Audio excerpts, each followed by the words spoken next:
Bengaluru rave party case report ఎన్టీవీకి చిక్కింది. Sunset to sunrise victory పేరుతో హైదరాబాద్కు చెందిన బిజినెస్ మెన్ వాసు పార్టీని నిర్వహించారు.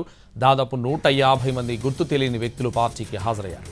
పార్టీలో పలువురు పెడ్లర్లు డ్రగ్స్ అమ్మినట్టు నివేదికలో తెలిపారు పోలీసులు. ఆదివారం సాయంత్రం నుంచి నాన్ స్టాప్గా పార్టీ జరిగింది.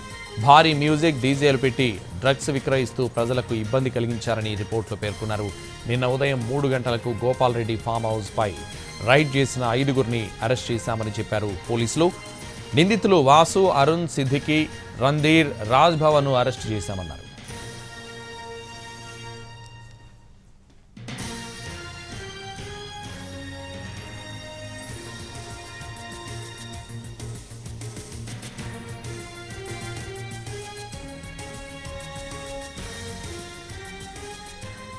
Bengaluru rave party case report ఎన్టీవీకి చిక్కింది. Sunset to sunrise victory పేరుతో హైదరాబాద్కు చెందిన బిజినెస్ మెన్ వాసు పార్టీని నిర్వహించారు.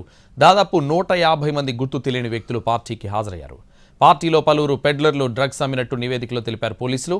ఆదివారం సాయంత్రం నుంచి నాన్ స్టాప్గా పార్టీ జరిగింది. భారీ మ్యూజిక్, డీజేలు పెట్టి డ్రగ్స్ విక్రయిస్తూ ప్రజలకు ఇబ్బంది కలిగించారని రిపోర్టులో పేర్కొన్నారు. నిన్న ఉదయం 3 గంటలకు గోపాల్ రెడ్డి ఫామ్ హౌస్ పై రైడ్ చేసి 5గురిని అరెస్ట్ చేశామని చెప్పారు పోలీసులు. ఇదే విషయానికి సంబంధించి మరింత సమాచారం మా crime input editor Ramesh Vaitla లైవ్లో అందిస్తారు. రమేష్, అయితే బెంగళూరు రేవ్ పార్టీ సంబంధించి ప్రస్తుతానికి సంచలనం రేకెత్తిస్తుంది. దీనికి సంబంధించి అటు పోలీసుల విచారణ కావచ్చు, లేకుంటే స్థానికులు చెప్తున్న విచారణ బట్టి చూస్తే ఇప్పటికీ ఈ రేవ్ పార్టీ సంబంధించి కీలక సమాచారంతో పాటుగా చాలా కీలక విషయాలు కూడా ఇప్పటికీ వీళ్ళలోకి రావడం జరిగింది. అయితే దీంట్లో ముఖ్యంగా చూసినట్లయితే ఇప్పటికీ నిన్న ఉదయం 3:30 గంటల ప్రాంతంలో గోపాల్ రెడ్డి ఫామ్ హౌస్, అంటే హైదరాబాద్ శివారు ప్రాంతంలో గోపాల్ రెడ్డి ఫామ్ హౌస్ మీద అటు అక్కడ స్పెషల్ ఆపరేషన్ టీం మొత్తంగా రేడ్ చేసినప్పుడు, నార్కటిక్ టీం రేడ్ చేసినప్పుడు మొత్తంగా 150 మంది అక్కడ కనిపించడం జరిగింది. అయితే ఈ 150 మందిని అధికారులు అక్కడ కూర్చోబెట్టి వాళ్ళ దగ్గర నుంచి డ్రగ్స్ శాంపిల్ తీసుకోవడం జరిగింది. ఆ శాంపిల్స్ అనేది కూడా FSL ల్యాబ్ పంపించడం జరిగింది. అయితే దీంట్లో చూసినట్లయితే 150 మంది దొరికినప్పటికీ దాంట్లో FIR లో మాత్రం కేవలం 5 పేర్లను మాత్రం పెట్టేసి 5 మాత్రమే అక్కడ దొరకడం జరిగింది. మిగతా 150 మంది అక్కడ దొరికారు, కానీ వాళ్ళు ఎవరో గుర్తు తెలియని వ్యక్తులు, వాళ్ళకి సంబంధించిన సమాచారం లేదని చెప్పి FIR లో అటు బెంగళూరు పోలీసులు పేర్కొనడం జరిగింది. అయితే 150 మంది దొరికారు, వాళ్ళకి సంబంధించిన ఫోటోలు, వీడియోలు బయటకు రావడం జరిగింది. ఆంధ్ర, తెలంగాణ, కర్ణాటక సంబంధించి సినీ ప్రముఖులతో పాటు టీవీ యాంకర్లు, తర్వాత చాలా మంది రాజకీయవేత్తలు, తర్వాత కొంతమంది సెలబ్రిటీస్, కొంతమంది వ్యాపారవేత్తలు, వీళ్ళందరూ దొరికినప్పుడు కూడా అటు FIR లో మాత్రం కేవలం 5 పేర్లను మాత్రమే 5 పేర్లను చేర్చి మిగతా 150 మంది గుర్తు తెలియని వ్యక్తులు దొరికారని చెప్పారు.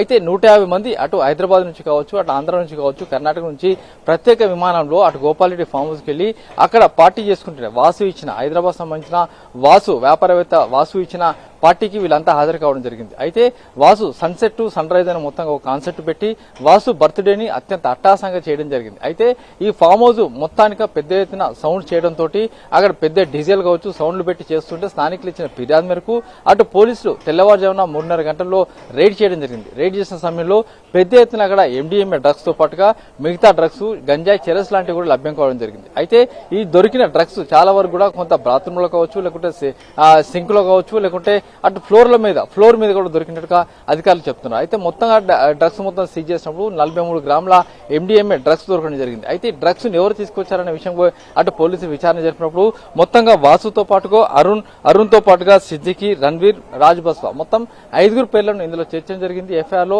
ఇందులో వాసు, అరుణ్ ఇద్దరు కూడా సోదరులు. వాసు ఇచ్చిన పార్టీకి వీళ్ళంతా 150 మంది హాజరు కావడం జరిగింది.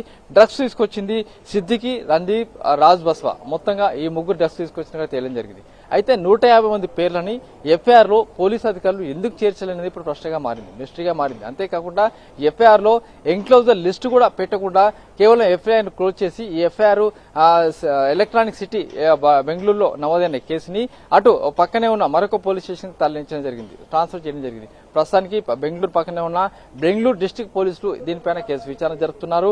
అయితే దీంట్లో దొరికిన 150 మందిలో అటు ఆంధ్ర సంబంధించిన ఒక ఎమ్మెల్యే సంబంధించిన టిష్కర్ కావచ్చు, ఇక్కడ తెలంగాణ, హైదరాబాద్ సంబంధించిన కొంతమంది సెలబ్రిటీలు కావచ్చు, టీవీ యాంకర్లు కావచ్చు, వీళ్ళందరూ దొరికినప్పటికీ మేము దొరకలేదు, మాకు సంబంధం లేదు, పార్టీకి పోలేని చెప్పి స్టేట్మెంట్ ఇచ్చారు. అయితే వాళ్ళకి సంబంధించిన వీడియోలకు, ఫోటోలో బయటికి రావడం జరిగింది.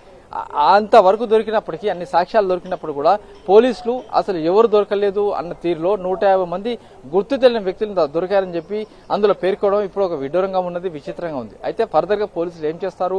ఈ 150 మందిని అక్యూజ్ చేస్తారా, లేకుంటే 150 మంది వాళ్ళకి ఇచ్చిన శాంపిల్ వచ్చిన తర్వాత ఆ మేరకు కేసులు నమోదు చేస్తారా అన్న విషయం కూడా తేల్చాల్సిన అవసరం ఉంది. ప్రస్తుతానికైతే కేసు సంబంధించి బెంగళూరు స్పెషల్ పోలీసులు విచారణ జరుపుతున్నారు, బెంగళూరు డిస్ట్రిక్ట్ పోలీసులు ప్రస్తుతానికి విచారణ జరుపుతున్నారు. ఫర్దర్ గా పోలీసులు ఏం చేస్తారని అందరూ ఉత్కంఠగా ఎదురు చూస్తున్నారు. Right, thank you Ramesh.